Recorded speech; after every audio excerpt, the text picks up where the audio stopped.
napakamamahal na Panginoong Hesus, dobling paggalang sa ating minamahal at iginagalang na Ebanghelista Pastor Wildis Almeda, maging sa lahat ng mga minamahal niyang mga anak, pag-alala sa mga aral at turo ng ating minamahal at ginagalang na Assistant Pastor Beloved Dina C. Almeda. Magandang hapon po sa inyong lahat. Nagpapasalamat po ako sa mahal na Panginoon na binigyan niya po ulit ako ng pagkakataon na upang siya pasalamatan, papurihan sa kanyang mga kamanghamangang gawa sa aking buhay. Nung hindi pa po ako nakakilala sa mahal na Panginoon, meron po akong karamdaman, meron po akong sakit sa puso. Tunay na pag natutulog po ako, hindi ko po alam kung anong pwestong gagawin ko kasi parang may isang mabigat na bagay na nakadagan sa akin dito. Pero nang makilala ko po ang mahal na Panginoon, unti-unti niya po akong pinagaling. Hanggang sa kasalukuyan po, tunay po na hindi na po yan binalik ang mahal na Panginoon. Nagpapasalamat din po ako sa mahal na Panginoon sa patuloy niya pong pagpapala sa aming buhay. Hallelujah. Bago po mag-pandemic talaga, meron po kami trabaho na aking beloved husband, kalakasan po na aming kita noon. Napaayos po namin ang aming sariling bahay. Bago po mag-pandemic, napaayos po namin yun. Nag-pandemic mo, tunay po, parehas po kami nawalan ng trabaho. Pero napakabuti naman na Panginoon. Hindi niya po kami pinagkulang. Siya pa nag-provide ng aming pangangailangan. Hindi po kami umasa sa tao pagkat sa mahal na Panginoon. Minsan nagugulat na lang po ako. May nagchat-chat sa akin, may nagte-text, nagpadala siya. Pagkain, pera. Tunay napakabuti naman na Panginoon. Nagpapasalamat din po ako sa mahal na Panginoon na ang pag-iingat niya po kay Kailin. Tunay po, napakakulit po ng bata na yan talaga. Sobrang kulit po, ang katumbas po niya na 10. Bago po magtalipaw, Friday po yun, may practice po kami sa Amoranto. So, maaga po akong gumising, maaga din po yan gumising. Lumabas po siya, kausap lang po niya yung isa kong ate. Pumasok po siya, sumisigaw po siya sa akin, Mama, tanggalin mo ito. Sabi ko, alin ang tatanggalin mo? Tatanggalin ko, sabi niya, ito, tinuro po niya yung dito sa may bandang ilong niya. Nakapako po, meron pong matigas na ipinasok po niya sa ilong niya. Tunay po na doon po yung nervyos ko, pero nagpray po ako sa mahal na Panginoon. Sabi ko sa kanya, umatching ka o suminga ka, sabi ko, para maalis. Ang una po niyang ginawa, sumingot po siya. So, lalo po ako ni-nervyos kasi pag sumingot po, lalong masisingot niya yung bagay na ipinasok niya po sa ilong. Sumisigaw po ako, hallelujah, in Jesus name, lumabas ka sa pangalan ng Jesus. Tunay po, bigla po siyang humatching. Tumalsik po yung bagay na ipinasok niya po sa ilong niya.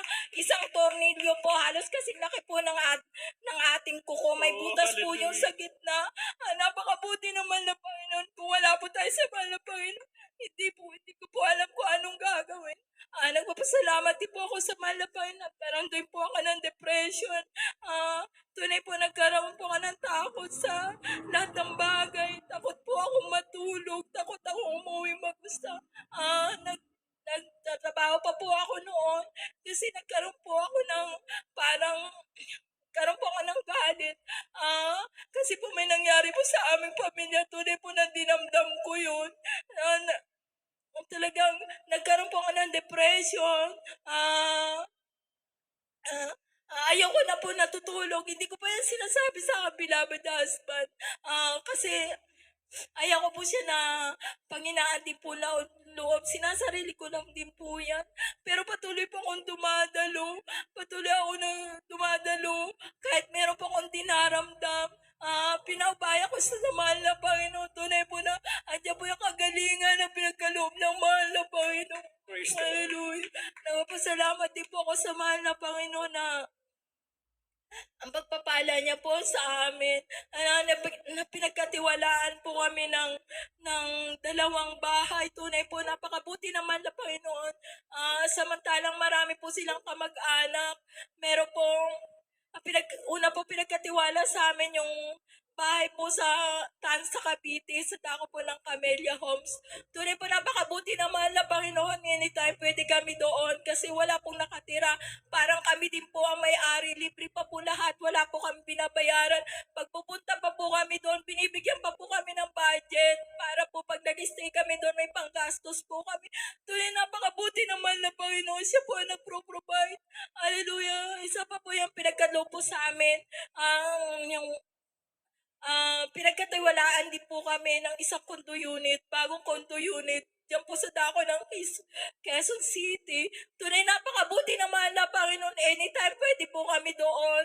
Wala po kaming babayaran ng kahit 5. Basta wala pong nag-staycation. Parang kami din po ang may-ari kasi lahat po ng may-ari na yun, kamag-anak ng aking beloved husband, mga Jesus Miracle Crusade din po sila. Pero sa dako ng ibang bansa na po sila nakatira. Bira na lang po silang umuwi dito sa Pilipinas. Kaya sa amin po nila pinagkatiwala sa kahabagan ng mahal na Panginoon. Pati mga bayarin po nila sa akin pong account pinapadala. Ako po ang tigabayan. Hallelujah. Napakabuti na mahal na Panginoon na pagkatiwalaan ka ng malaking bagay. Sa ganang aking sarili, hindi ko po kaya. Minsan nga po parang ayaw ko na po kasi pera po yan. Sabi ko, ayokong mapag-isipan pagdating sa pera pero wala naman pong ibang pagbibigyan kundi sa amin lang po. Kaya po napakabuti ng mahal na Panginoon. Hallelujah. Meron pa po kaming sweldo, meron pa po kaming magandang bahay. Yung tunay ko pong bahay, hindi ko na po nauuwian. Bihira ko na pong mauwian. Hallelujah! Napakabuti ng mahal na Panginoon. Nagpasalamat din po ko sa mahal na Panginoon sa patuloy niya pong pagbibigay sa amin ng kalakasan, sa pagpapagaling na aming karamdaman, sa akin mga beloved in-laws. Tunay po na mabait po sila sa akin. Napakabuti ng mahal na Panginoon. Ganon din po sa akin, beloved nanay at tatay, sa mga kapatid ko, sa pagbibigay niya po ng mga pagpapala. Kaya po, ang lahat po ng kapurihan, pasasalamat sa ating pinakamamahal na Panginoong Hesus po lamang. Amen. Hallelujah.